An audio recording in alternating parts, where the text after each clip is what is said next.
Sir আমি পরীক্ষাতে যা লিখে আসি যেন নাম্বার কম পেয়ে যাই, আমার থেকে আমার গার্লফ্রেন্ড, আমার বান্ধবী, আমার বন্ধু বেশি নাম্বার পেয়ে যায়। আমি কেন কম পাই স্যার?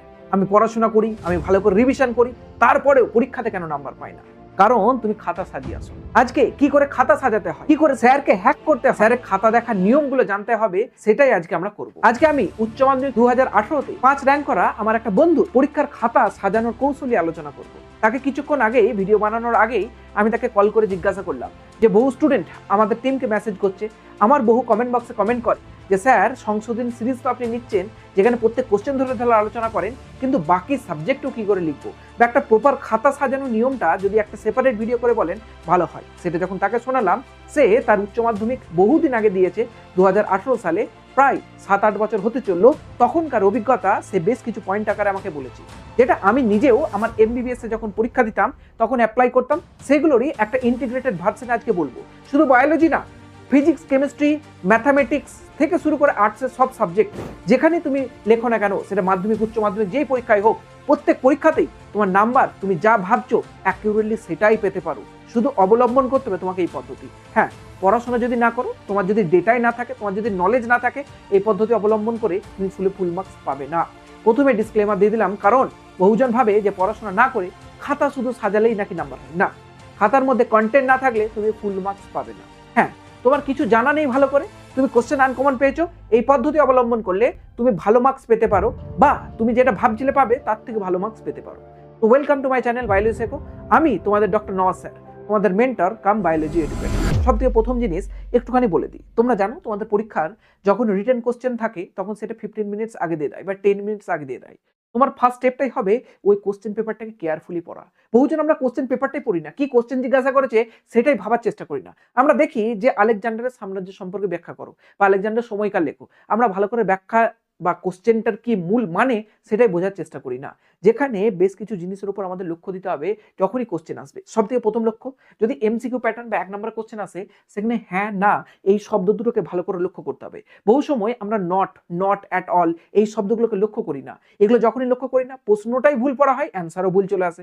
সুতরাং সব থেকে প্রথম কাজ, রিড কোশ্চেন পেপার কেয়ারফুলি। সব থেকে প্রথম কোশ্চেন পেপারটাকে ভালো করে পড়ো। কোশ্চেন পেপার যখন পড়বে তখন দেখবে কোশ্চেনে ব্যাখ্যা লেখা আছে, বোঝাও লেখা আছে, না লেখো লেখা আছে। ব্যাখ্যা, বোঝাও, লেখো তিনটে মানে কম বেশি পরীক্ষার খাতায় এক হলেও একটু আধটু কিছু সামান্য পার্থক্য থাকে, যেটা তোমাকে ফুল মার্কস দেওয়া থেকে ব্যাহত করতে পারে যদি তুমি শব্দগুলোকে না বুঝো। ব্যাখ্যা মানে সেখানে তুমি চেষ্টা করবে সাইন্টিফিক কোনো জিনিসপত্র তুলে ধরা। বোঝাও মানে তোমার একটা কোনো সামনে ছোট ভাই আছে, তাকে তুমি বোঝাবে কি করে। আর লেখো মানে তোমার যা নলেজ আছে তুমি ছেপে দাও। তাহলে এই তিনটে শব্দের মধ্যে কি পার্থক্য বুঝতে পারলে, যেটা তোমাকে ভালো করে খাতার মধ্যে ইমপ্লিমেন্ট করতে হবে। 3 নম্বর পয়েন্ট, মেন পয়েন্ট, কোশ্চেনটার মধ্যে কোনটা জিজ্ঞাসা করেছে, কোনটার অ্যান্সার কত নাম্বারে লিখতে হবে, এটা মেন পয়েন্ট বলে। এটাকে কোশ্চেনে তো অবশ্যই মার্ক করে নিও। বহু ছেলের আমরা দেখি প্রবলেম হয়, টাইম ম্যানেজমেন্ট হচ্ছে না। স্যার 1.5 ঘন্টা টাইম দিয়েছে, কি করে লিখবো, ফুল কোশ্চেনে লিখে আসতে পারছি না, ভালো করে লিখতে পারছি না। সমস্যাটা কোথায়? কোশ্চেন পড়াতে। কোশ্চেন যখনই পড়বে, কোন কোশ্চেনটা কত নাম্বার আছে এবং কতক্ষণ সময় নিতে পারে, কোশ্চেন পড়ার সময় ডিটারমাইন করো। কোশ্চেনের পাশে তুমি লিখে দাও যে ওই কোশ্চেনটা কতক্ষণ ডিউরেশন তুমি লিখবে। কোন একটা 5 নম্বরের কোশ্চেন 15 মিনিট টাইম লিখলে, কোন একটা 2 নম্বরের কোশ্চেন 3 মিনিট টাইম নিলে, কোন একটা 3 নম্বরের কোশ্চেন 5 মিনিট টাইম নিলে। এইভাবে প্রত্যেকটা প্যারাতে প্রত্যেকটা কোশ্চেনের পাশে টাইম লেখো এবং ঘড়ি নিয়ে পরীক্ষা দিতে যাবে, ঘড়ি দেখবে সেই টাইমের মধ্যে নামানোর চেষ্টা করবে। তুমি আগে থেকে যদি রিভিশন করে থাকো, টাইম ম্যানেজমেন্ট একমাত্র তখনই পসিবল। সেই জন্য তোমাদেরকে বলছি বারবার যে সংশোধনী সিরিজ চলছে ক্লাস 12 এর জন্য। তোমরা কি করে খাতায় লিখবে, কি করে টাইম ম্যানেজমেন্ট করবে, পুরোটা আমার দায়িত্ব।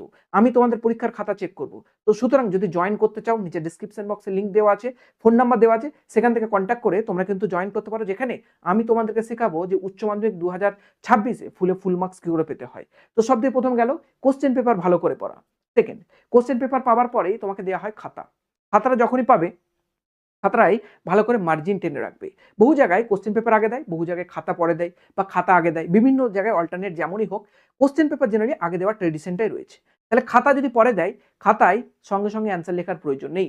আগে চেষ্টা করো, খাতা যদি মোটাও দেয়, 20 পৃষ্ঠারও যদি খাতা দেয়, চেষ্টা করবে মিনিমাম 5 থেকে 6 পৃষ্ঠার যেন মার্জিন টানতে পারো।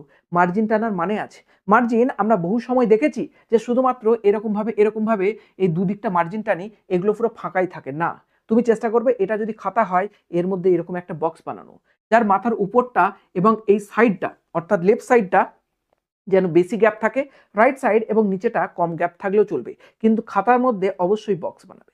স্যার বক্সটা কিভাবে বানাবো, কোন কালি দিয়ে বানাবো, চেষ্টা করবে কালি দুটোই যেন ইউজ হয়ে থাকে, সেটাই হচ্ছে আমাদের next point. Two colour pen, অবশ্যই ব্লু আর লাল কালার ইউজ করবেন না, নিশ্চয়ই লাল কালারতে লেখা আছে লাল পড়বে না, ব্লু এবং ব্ল্যাক, কালো এবং নীল পেন, এই দুটো পেন ইউজ করবে। যেগুলো হাইলাইটেড পয়েন্ট সেগুলো ব্ল্যাক পেনে লিখবে, বাকি ম্যাক্সিমাম খাতাটা ব্লু পেনে লিখবে। যার ব্ল্যাক পেনে লিখতে ইচ্ছুক সে ব্ল্যাক পেনেতে পয়েন্টগুলো করবে আর কালো পেনেতে বাকিটা লিখবে। মোট কথা বলতে চাইছি যে দুটোর কম্বিনেশনে যেন লেখো। দুটোর কম্বিনেশনের কি কাজ সেটা পরীক্ষায় একবার দিয়ে আসবে ভালো করে, স্যার মার্কস পাওয়া দেখবে, তারপরে তুমি বুঝতে পারবে দুটো পেনের কি কম্বিনেশনের কাজ। আমরা যখন এমবিবিএস এর পর্যন্ত পরীক্ষা দিয়েছি প্রফেশনাল এক্সামগুলো, বড় বড় অ্যান্সার লিখতে হয়, 100 নম্বরের কোশ্চেন, 3 ঘন্টা টাইম, প্রায় 50 পৃষ্ঠা পর্যন্ত লিখতে হয়। তো আমরা লাল এবং নীল এবং কালো কালি দুটো পেন ইউজ করে লিখেছি, এবং আমি যা মনে করি যে নাম্বার পাবো তার থেকে বেশি নাম্বার পেয়েছি, আমি এখন বললাম তোমাদেরকে। সুতরাং দুটো পেন অবশ্যই লিখবে, কারণ এটা স্যারের অ্যাটেনশন হ্যাক করে। স্যার যখন খাতা দেখে, প্রচুর খাতা একসঙ্গে দেখতে হয়, অত টাইম পান না, উনি দেখবেন চোখের মধ্যে কোনটা পড়ছে ফটাকছে, তো হাইলাইটেড পয়েন্টগুলো যেন পড়ে, কালার কম্বিনেশনটা যেন ভালো হয়, এটা মেন। তারপর আসছে নেক্সট পয়েন্ট, যেটা বহু স্টুডেন্ট গোলমাল করে, হ্যান্ড রাইটিং পরিষ্কার। তোমার হাতে লেখা খারাপ হোক, জঘন্য থেকে জঘন্য হোক, কিন্তু যেন পরিষ্কার হয়, যেন পড়া যায়। পরীক্ষার খাতায় একটু ছেড়ে ছেড়ে পরিষ্কার করে লিখবে। তোমার হাতে লেখা একদম দারুণ সুন্দরের প্রয়োজন নেই, আর্টিস্টের মতো প্রয়োজন নেই। তোমার যদি হয় খুব ভালো জিনিস, না হলেও তুমি পরিষ্কার করে এমন লিখবে যেন তোমার ওয়ার্ডগুলোকে স্যার পড়তে পারেন, স্যার যেন মনে না হয় যে খাতার উপর একটা পিঁপড়ে কালি লাগিয়ে ছেড়ে দিয়েছে। এরকম হলে নাম্বার তুমি কাটা যাবেই ভালো লিখেও। আমার একটা বন্ধু আছে ব্যাচমেট, খুব ট্যালেন্টেড, আমার এমবিবিএস এরই ব্যাচমেট। ওর হাতে লেখা দেখলে আমাদের প্রফেসররা খেপে যায় যে তুই কি লিখেছিস। ও খুব ভালো করে সব জিনিস লেখে, তারপরে ওর খাতা দেখে খেপে যায়, কারণ কি, প্রথম ইমপ্রেশনই খারাপ। তুমি টিচারকে হ্যাকই করতে পারলে না, টিচারের অ্যাটেনশনই হ্যাক করতে পারলে না, স্যারের কাছে টাইম কম, তোমাকে নাম্বার দেওয়ার প্রবলতা বেশি থাকে, তুমি যদি ভালো করে না খাতায় সাজাতে পারো নাম্বার কিন্তু পাবে না। যেখানে হ্যান্ড রাইটিং এর ভূমিকা প্রচন্ড বেশি, হ্যান্ড রাইটিং খারাপ হলে তোমার কিন্তু রেজাল্ট খারাপ হতে পারে। তারপরে পয়েন্ট, সমস্ত কোশ্চেনের দাগ নম্বর দেবে।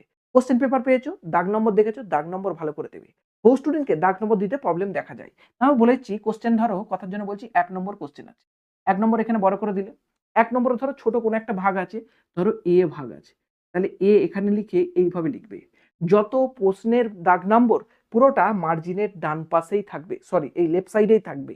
কোনোভাবেই এই দাগ নম্বর যেন কোশ্চেনের বা বক্সের ভিতরে না ঢুকে যায়, সম্পূর্ণ বক্সের বাইরে। বাকি অ্যান্সার হবে তোমার এখানে, তুমি এখানে অ্যান্সার লেখো, কোনো সমস্যা নেই, এখানে অ্যান্সার লেখো, ধীরে ধীরে ধীরে ধীরে অ্যান্সার তুমি লিখতে থাকবে, তোমার যেটা যেমন প্রয়োজন বোধ হবে। ও কোশ্চেনে হবে যে স্যার আনকমন যদি পাই দাগ নম্বর কি করে দেবো, পুরো সমস্ত পদ্ধতি আলোচনা করবো বলেছি, পুরোটাই আলোচনা করবো, চিন্তার কোনো বিষয় নেই, 100% তোমাকে আমি পাইয়েই ছাড়বো। তারপরে পয়েন্ট যেটা মেন, সেটা হচ্ছে কোন প্রশ্নটা আমি প্রথম দিয়ে শুরু করব। সবসময় মনে রাখবে প্রশ্ন পেপারে যেমন ভাবে আছে সেই প্যাটার্নে অ্যান্সার লেখাটা সব থেকে ভালো।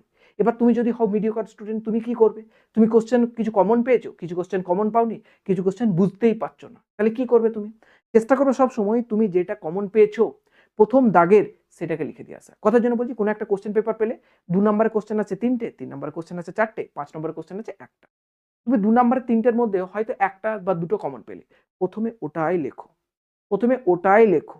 লেখার পর যেটা আনকমন পেয়েছো, যেটা লিখতে পারছো না, তার জন্য একটা ফাঁকা জায়গা রাখো।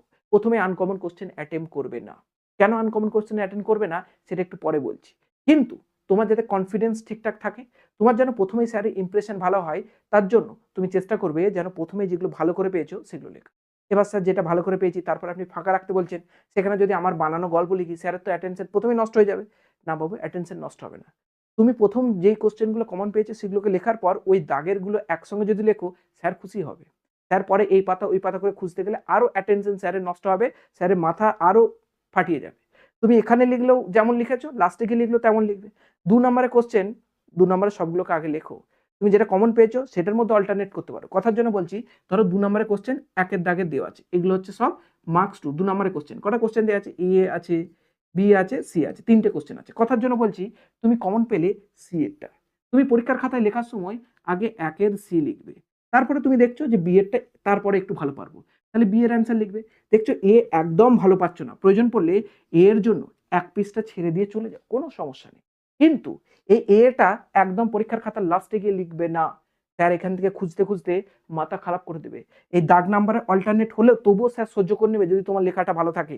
কিন্তু কিন্তু তুমি যদি পারছো না লিখতে আর লাস্টে গিয়ে লিখে দিয়ে এসছো, তাহলে কিন্তু স্যারের মুড খারাপ হয়ে যেতে পারে।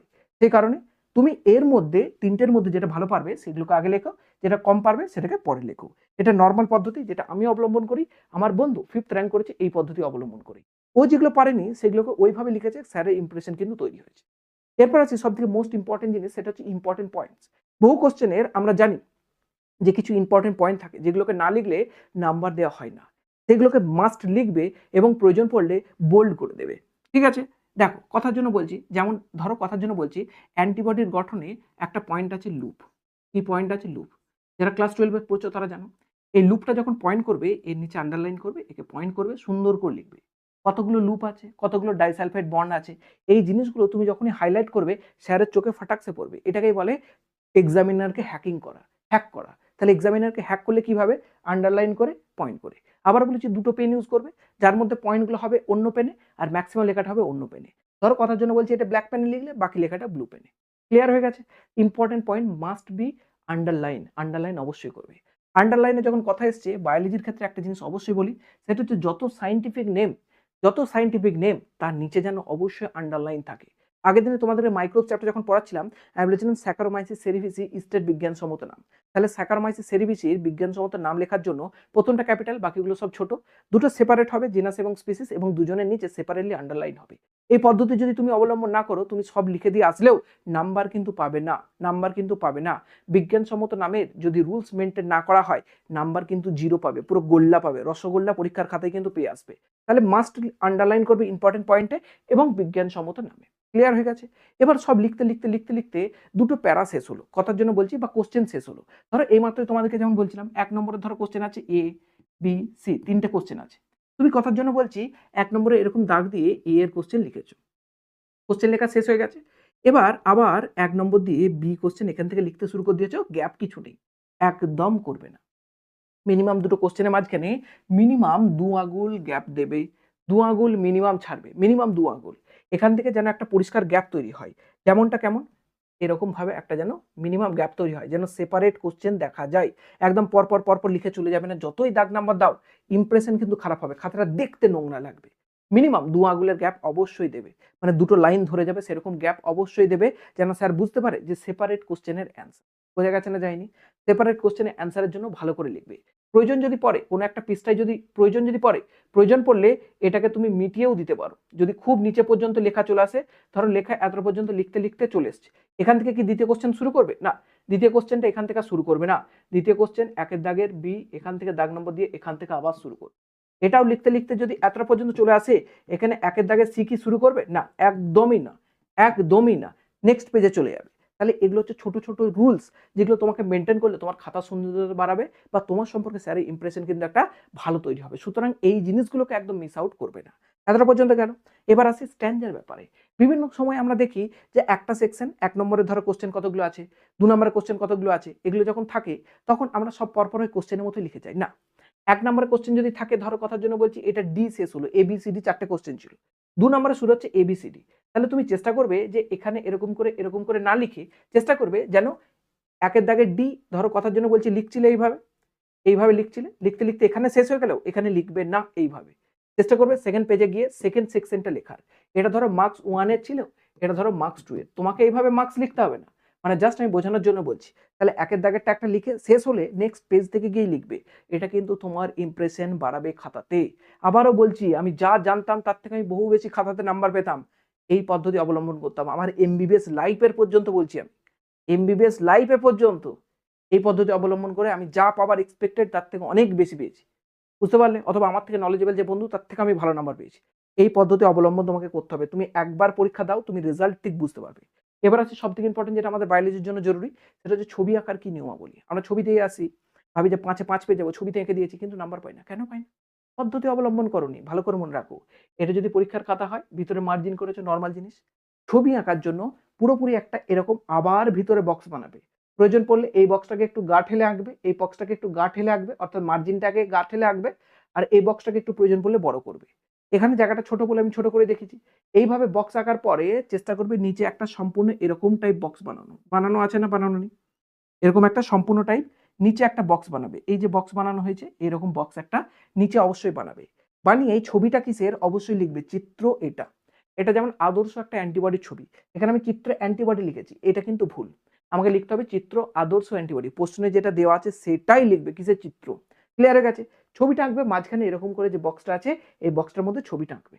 ছবি আঁকার পর এদিকে একটা লাইন টেনে এখানে ফাঁকা জায়গা তৈরি করবে, এখানে একটা টেনে এদিকে একটা ফাঁকা জায়গা তৈরি করবে, এবং এবং যার যেটা পয়েন্ট সেটাকে সেইভাবে তুলবে। কিভাবে আবারও বলছি, ধরো কথার জন্য বলছি, এই লুপটাকে ইন্ডিকেট করবে। কিভাবে তোমরা জেনারেলি লুপকে লেখো? এরকম ভাবে দিয়ে তীর চিহ্নটা ওইদিকে না, তীর চিহ্ন ওইদিকে একদমই নয়। তীর চিহ্ন কোন দিকে থাকবে? যেটাকে তুমি ইন্ডিকেট করছো এটা, তাহলে এটা হলো লুপ। এটা কি? এটা হলো লুপ। এবার ধরো কথার জন্য বলছি তুমি ডাইসালফাইড বন্ড দেখাবে, তুমি কি আবার এরকম করে তীর চিহ্ন আঁকবে? না, একদম না। তীর চিহ্ন হবে এখানে, তাহলে এখানে লিখবে ডাইসালফাইড বন্ড। ভালো করে লিখবে, অসুবিধা নেই। এখানে জায়গা কম আছে, আমি তাই জায়গা কম বলে দেখাতে পারলাম না। তুমি যখন পেন্সিলে লিখবে ভালো করে এখানটা জায়গা ফাঁকা রেখে এইভাবে কিন্তু লিখবে প্রত্যেকটা জিনিস। তুমি ধরো কথার জন্য বলছি হেভি চেন দেখাবে, এইভাবে হেভি চেন দেখাবে। এইভাবে ধরো লাইট চেন দেখাবে, হেভি চেন দেখাবে। তো মোটামুটি একটা ছবি আমি জাস্ট অঙ্কন করে বোঝানোর চেষ্টা করলাম যে ছবি আঁকার আসল রুলসটা কি। নিচে কিন্তু লিখবে কিসের ছবি, আর বাকি ইন্ডিকেশন কিন্তু এইভাবে হবে। সুতরাং এই পদ্ধতি যদি অবলম্বন করো, ছবিতে কিন্তু 10-এ 10 পাবে। তাহলে 10-এ 10 পাবার নিয়মটা বুঝে গেছো। ছবি আঁকার মাধ্যমিক উচ্চ মাধ্যমিক দুটোর জন্যই খুবই এটা জরুরি। এবার আসি সব থেকে মেন জিনিস, সেটা হচ্ছে আনকমন প্রশ্ন হলে স্যার কি করব? আমি বুঝতেই পারছি না এটার কি অ্যান্সার লিখব। সবসময় মনে রাখবে, যত আনকমন প্রশ্ন আসবে সেটা সম্পূর্ণ এক্সেপশন, যার সম্পর্কে তোমার একটু নলেজ নেই তাকে একদম পরীক্ষার লাস্টে লিখবে। যে পদ্ধতি আমি বলে এলাম যে 1 নম্বরে 1 2 3 4 যদি আসে, যদি পরপর লেখো, একদম না। যদি আনকমন একটুও জানো না, তাকে একদম সবচেয়ে শেষেই লিখবে। তাকে প্রথমে লিখে ইমপ্রেশন খারাপ করার দরকার নেই। স্যারও যেন বোঝে যে এ কিছু জানে না এটার, সেটাকে লাস্টেই লিখবে। স্যারের মাথা একদম খারাপ করবে না। এবার আমি যদি এক্সামিনার হই, আমি যদি মাঝখানে একটা আনকমন কোশ্চেনের ভুলভাল অ্যান্সার দেখি, আমার ধুর কি সব লিখেছে, আমি চাই যে একদম লাস্টেই লিখুক, আমার মাথা যেন গরম না হয়। সুতরাং আনকমন প্রশ্ন আসলে একদমই লাস্টে লিখবে। যত কথার জন্য বলছি 10টা প্রশ্ন এসছে, 10টার মধ্যে তুমি 2টো প্রশ্ন আনকমন পেয়েছে। যত নাম্বার যত দাগেরই হোক, ভালো করে দাগ নম্বর লাস্টে দিয়ে সেটাকে সেপারেটলি লিখবে। আনকমন প্রশ্ন সব থেকে লাস্টে লিখবেই। এটাই হচ্ছে টপারদের ট্রিক্স। টপাররা আনকমন কোশ্চেন কিন্তু অনেকগুলোই পায়। এমন ব্যাপার নয় যে তুমি টপার নাও বলেই ভাবো যে তুমি শুধু আনকমন কোশ্চেন পাও, না, টপাররাও কিন্তু আনকমন কোশ্চেন পায়। আমার যে বন্ধু 5th র্যাঙ্ক করেছে, তার সঙ্গে কথা বলতে বলতে সে বলে আমিও বহু কোশ্চেনের মাঝে মধ্যে পাজলড হয়ে যেতাম যে অ্যান্সারটা লিখবো কি আসলে। সেও কিন্তু এটা আনকমন পেয়েছে, কিন্তু সে আনকমনটাকে এমন ট্রিক্স লাগিয়েছে যে সেখানে তাকে ফুলের মধ্যে 1-2 নম্বরই ম্যাক্সিমাম কাটতে পেরেছে। তার মানে 100-র মধ্যে সে 98, 99, 97 গিয়ে পৌঁছেছে। কোন পদ্ধতি? না, সেই এই পদ্ধতি। একদম লাস্টে লিখবে আনকমন প্রশ্নের উত্তর। আর মনে থাকে জানো, প্রত্যেকটা কোশ্চেনের দাগ নম্বর যেন সঠিক থাকে। দাগ নম্বর যদি তুমি সঠিক রাখতে পারো, তোমার প্রত্যেকটা কোশ্চেন স্যারে বুঝতে সুবিধা হবে। তোমার একটাই চেষ্টা থেকে পরীক্ষার খাতায় যে স্যার একদম বাচ্চা ছেলে, তাকে আমি যেন সুন্দর করে জিনিসপত্র দিতে পারি, তাকে যেন chaotic ভাবে, নোংরা ভাবে আমি রিপ্রেজেন্ট না করি। এটাই হচ্ছে মেন উদ্দেশ্য। আমাদের একজন স্যার বলতেন যে পরীক্ষার খাতায় যখন লিখবে, তুমি ভাববে যে স্যার কিছু জানে না, আমার এই পড়াটা পড়ে স্যার কিছু শিখবে। তাহলে কাউকে তুমি যখন শেখাতে যাবে, তোমাকে কত ডিটেলসে সেটা ভালো করে লিখতে হবে, কত ভালো করে পয়েন্টিং করতে হবে, কত ভালো করে হ্যান্ডরাইটিং লিখতে হবে। এটাই কিন্তু মুখ্য উদ্দেশ্য হওয়া উচিত। তুমি যখন পরীক্ষা দেবে, তুমি ভাববে যে সামনে যিনি খাতা দেখবেন উনি কিছু জানেন না, উনাকে আমি কিছু একটা শেখাচ্ছি বা কিছু একটা জানাচ্ছি। এটা যদি মেনটেন করতে পারো, তোমার খাতাও একটা টপারের থেকে কোনো অংশে কম হবে না। তুমি যেই নাম্বার পাচ্ছ এখন, তুমি মিলিয়ে দেখবে তার থেকে অনেক গুণ বেশি নাম্বার পাবে। এটাই এটাই টপারদের সিক্রেট। এই পদ্ধতি মেনেই উচ্চ মাধ্যমিক আমার বন্ধু 5 র্যাঙ্ক করেছে, আমার স্টুডেন্টরা 100-এ 100 পেয়েছে। তাহলে এই পদ্ধতি যদি মেনটেন তুমি না করতে পারো, তাহলে কিন্তু তোমার নাম্বার খারাপ হয়ে যাবে। সম্পূর্ণভাবে তোমার উপর নির্ভর করে তুমি এই রুলসগুলো মেনটেন করবে নাকি করবে না। ভালো করে পড়াশোনা করো, আর এই রুলসগুলো মেনটেন করে খাতার মধ্যে সাজিয়ে নাও।